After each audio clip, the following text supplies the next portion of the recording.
तो घर में आनंद आया, माँ आई तब, लक्ष्मी जी आई तब। अब घर में उत्सव ही उत्सव है, आनंद ही आनंद है। और इतना आनंद है कि ऋषि मुनियों का आगमन, गिरिकंदराओं से, हिमोपत्तिकाओं से ऋषियों का आगमन।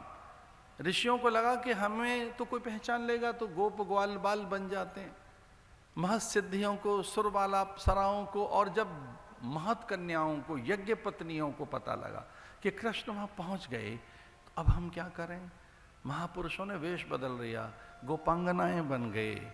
रंगवेणी, मुकुल का, नलनी, कमलनी, जया, कनक प्रभा, गुण प्रभा, स्वयं सिद्धा, नित्या, दिव्या, ऐसी समग्र गोपांगनाओं में देव सत्ता प्रकट हो गई। सब ऋषि मुनियों ने कहा, अरे अरे वेश बदलो और इन गोपक ग्वाल वालों में प्रवेश करो, भगवान का संग करेंगे। तो अब वो ब्रज में देव सत्ता का आगमन। अब वो ब्रजवासी सामान्य जन नहीं रह गए, उनमें देव प्रकट हो गए, उनमें महत पुरुष प्रकट होने लगे, दिव्य पुरुष, उनमें ब्रह्मज्ञानियों का प्राकट्य और आविर्भाव हो गया। और इस प्रकार से जब ब्रज पूरा का पूरा दिव्यता को प्राप्त हो गया, तब बम बम बम करते हुए महादेव चले। कहां के लिए? ब्रज के लिए। क्यों? क्योंकि कंस पूतना को भेज रहा है। पूतना ने बता दिया कि जिसे तू ढूंढ रहा था वो तो नंद भवन में है, मैं अपनी दृष्टि से देख रही हूं, पलने में लेटा है। यशोदा उसे लिटा रही है, झुला रही है।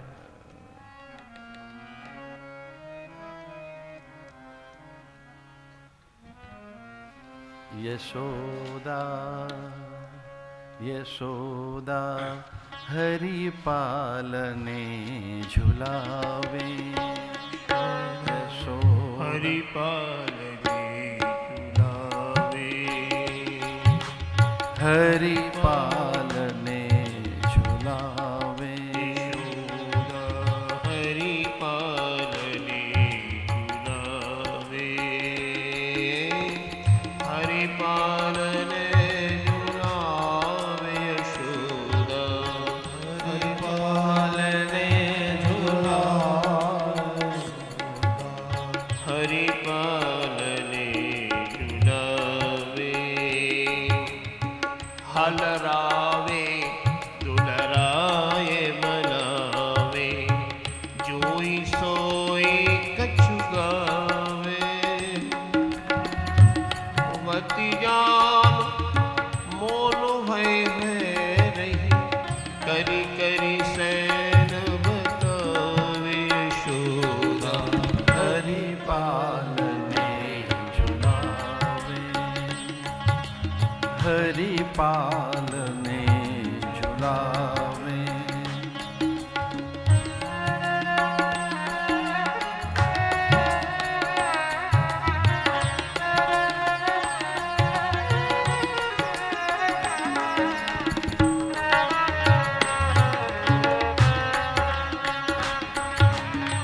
कबहु पलक हरि मूंद लेत है, कबहु पलक हरि मूंद लेत हैं, कबहु पलक हरि मूंद लेत है, करि करि सैन बतावे, यशोदा हरि पालने झुलावे, हरि पालने झुलावे। हरि पालने।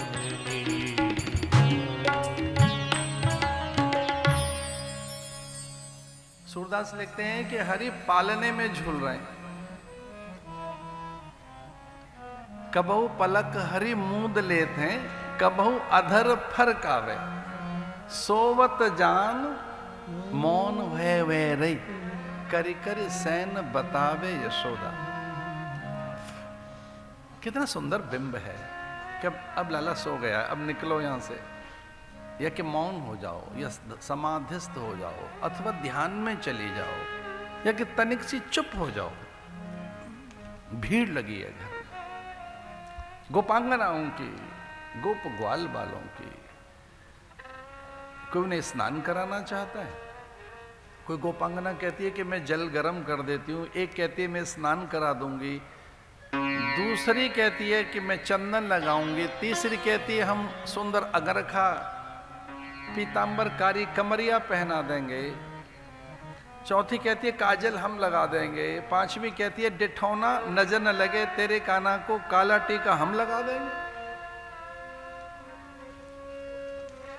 एक कहती है मयूर पंख हम रख देंगे, चौथी कहती है अब ये सज धज के तैयार हो गया, लाओ इसे हम खिला लेते हैं, झुला लेते हैं, हलरा लेते हैं, दुलरा लेते हैं।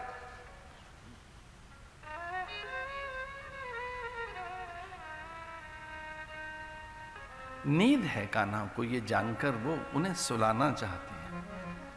ये मां ही जानती है कि कब थक गया है बालक, अब उसे कब नींद आएगी।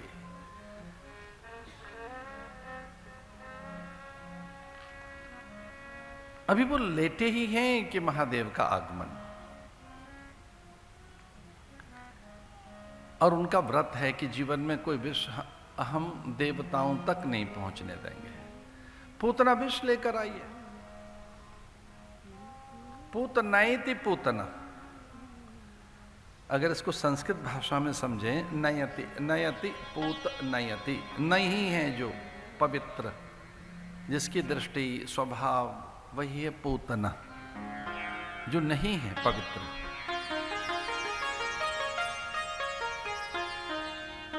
जो हिंसक वृत्ति के साथ आई, मारक वृत्ति लेकर आई, विष लेकर आई। कभी कभी कुछ लोग जहर तो नहीं लाते, पर उनकी बातों में विष होता है, उनके स्वभाव में द्वेष होता है, उनकी वाणी में क्रोध होता है। और क्रोध भी विष तो है ही, विजातीय भाव है, मारक है, दाहक है, हिंसक है। जो क्रोध होता है वो हिंसक होता है। क्रोध में हम हिंसा कर रहे होते हैं, दूसरों के सम्मान की, आदर की, उनकी श्रेष्ठताओं की द्वेष करते हुए हम जब क्रोध करते हैं। क्रोध जानते हो क्या है?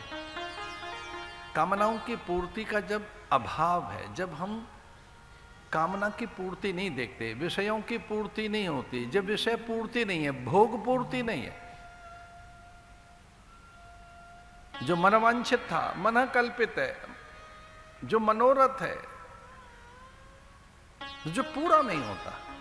ये क्रोध का पता बता रहा था मैं, ध्यान से सुनना कि क्रोध कब आता है, हमें क्रोध क्यों आता है, इसे ध्यान से सुनो। क्रोध क्यों आता है? क्रोध तब आएगा जब मन वांछित आपको प्राप्त नहीं होगा, मनोनुकूल, मनोरथ, मन कामना, और पूरा जीवन भर इसी में लगे रहते हैं। मनोकामना पूरी हो जाए, मनोरथ पूरे हो जाए, मन वांछित मिल जाए, वो मनुष्यों से मिले, प्रकृति पदार्थों से मिले, कि वो देवताओं से मिले। मन वांछित फल पावे, कष्ट मिटे तन का। एक तो कष्ट न रहे, मन वांछित पदार्थ मिले, मनोकामना पूरी हो। और मनोकामना क्या, थोड़ा धन मिल जाए, मान मिले, सम्मान मिले, सुख मिले, संपदा मिले। और हाँ, ये तो सब आ गया, इसे भोगेगा कौन? हम तो भोग नहीं पाएंगे, तो बेटा भी मिल जाए एक। वाह, आपके कूड़े कचरे को साफ करने वाला एक और चाहिए। मैंने आपसे तो समझ ले, एक बेटा और हो जाए, बेटी ना बेटा हो जाए, पुत्र भी हो जाए। है, अब इसे संभाले कौन? इसका रक्षण कौन करे? इसका संवर्धन कौन करे? इसकी वृद्धि कौन करे? इसे कौन सहेज के रखे? तो पुत्र भी हो, पुत्री भी हो। अब ये तो हो नहीं पाएगा तो चार दीवारियां हो, उससे काम चल नहीं रहा है तो प्रहरी हो, रक्षक हो। उसके बाद भी नहीं है तो तिजोरी में रखा जाए, वो भी नहीं हो रहा है तो बाहर भेजा जाए, रखना है संभाल के। क्या? मन वांछित। ये मन वांछित है क्या? धन माने मन वांछित है, खूब मन वांछित, धन मान संपदा। जब ये नहीं मिलता, जब इसका रक्षण नहीं हो पाता, जब इसकी पूर्ति नहीं होती, तब क्रोध आता है। कामना की पूर्ति का भाव, जब विषयों के भोग की पूर्ति नहीं होती, उसमें जब थक जाती है चेतना भोगते भोगते, तब क्रोध आता है। तो इसका अर्थ क्या हुआ कि जब आप असफल हो गए तब क्रोध आता है। जब संभल नहीं पाए, नियंत्रण नहीं कर पाए, जब आप सजग नहीं थे, विवेकी नहीं थे, तब क्रोध आता है। तो क्रोध का अर्थ है कि आपकी असफलता में क्रोध आता है, आपकी विफलता में क्रोध आया। तो क्रोध विफलता का परिणाम है, असफलता का परिणाम है, अविवेक का परिणाम है। अविवेक माने अविचार, अनभ्यास का परिणाम है कि आपका ठीक अभ्यास नहीं है, आपके पास ठीक समझ नहीं है। तो अपनी असफलता में क्रोध आता है।